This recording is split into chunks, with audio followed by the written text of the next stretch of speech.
ಆ ಕೊಪ್ಪಳದ ಗವಿಸಿದ್ದೇಶ್ವರ ಗವಿಸಿದ್ದನ ಸನ್ನಿಧಾನದಲ್ಲಿದ್ದೀವಿ. ಆ ಹೆಸರಿಗೆ ತಕ್ಕಂತೆನೇ ಇಲ್ಲಿ ಏನಂತಂದ್ರೆ ಗವಿಸಿದ್ದ ಗವಿ ಒಳಗೇನೆ ಇದ್ದಾನೆ ಅಂತ ಹೇಳ್ಬೋದು. ಒಂದು ಬೆಟ್ಟದ ಅಂಚಿನಲ್ಲಿರ್ತಕ್ಕಂಥ ಒಂದು ಈ ದೇವಸ್ಥಾನ ತುಂಬ ಅಚ್ಚುಕಟ್ಟಾಗಿ ಕೆತ್ತನೆ ಮಾಡಿದ ಕಲ್ಲುಗಳಿಂದ ಕೆತ್ತನೆ ಮಾಡಿದ್ದಾರೆ. ಅದೇ ರೀತಿ ಏನಂತಂದ್ರೆ ಇಲ್ಲಿನ ವ್ಯವಸ್ಥೆಯು ತುಂಬ ಚೆನ್ನಾಗಿದೆ ಅಂತ ಹೇಳ್ಬೋದು. ವ್ಯವಸ್ಥೆ ಅಂದರೆ ರಾತ್ರಿ ಸುಮಾರು 12 ಗಂಟೆ 1 ಗಂಟೆವರೆಗೂ ಅನ್ನಪ್ರಸಾದ ಸೇವೆ ಇರುತ್ತದೆ. ಯಾರೇ ಬಂದ ಭಕ್ತರಿಗೆ ವಸತಿ ಸಹ ಇರ್ತದೆ, ಯಾರು ಇಲ್ಲ ಅಂತ ಹೇಳಲ್ಲ. ಜೊತೆಗೇನಂತಂದ್ರೆ ಅಜ್ಜಾರು ತುಂಬ ಅಚ್ಚುಕಟ್ಟಾಗಿ ಇದನ್ನ ಮಾಡಿದ್ದಾರೆ ಅಂತ ಹೇಳ್ಬೋದು. ಗವಿಸಿದ್ದನ್ ತೋರಿಸ್ತೀನಿ ನೋಡಿ. ಇಲ್ಲಿ ಗವಿಸಿದ್ದನ ಒಂದು ಪೂಜೆನೂ ಆಗ್ತಾ ಇದೆ. ಇಲ್ಲಿ ಕಾಣ್ತಾ ಇದೆಯಲ್ಲ, ಇದೇ ಗವಿಸಿದ್ದೇಶ್ವರ. ನೋಡಿದ್ರಲ್ಲ ಗವಿಸಿದ್ದೇಶ್ವರ.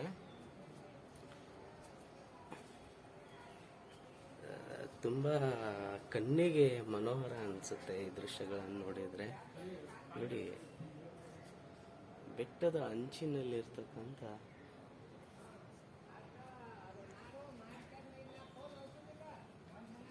ಒಂದು ನಯನ ಮನೋಹರವಾದ ದೃಶ್ಯಗಳಿವು.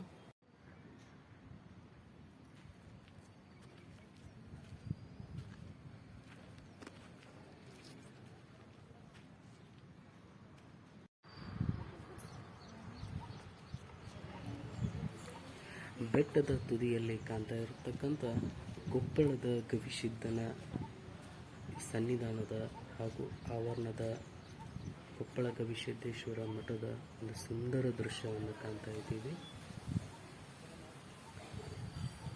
ಇದೇ ಜಾಗದಲ್ಲಿ ಪ್ರತಿ ವರ್ಷ ಗವಿಸಿದ್ದಪ್ಪನ ಜಾತ್ರೆ, ರಥದ ತೇರು ತುಂಬ ವಿಜೃಂಭಣೆಯಿಂದ ಜರುಗುತ್ತದೆ.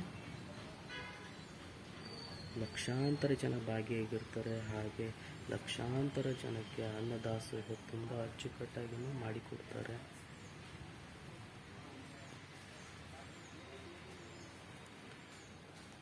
ಬೆಟ್ಟದ ಮೇಲೆ ಇರ್ತಕ್ಕಂಥ ದೇವಸ್ಥಾನದ ನೋಟವನ್ನು ನೋಡ್ತಾ ಇದ್ದೀರಾ.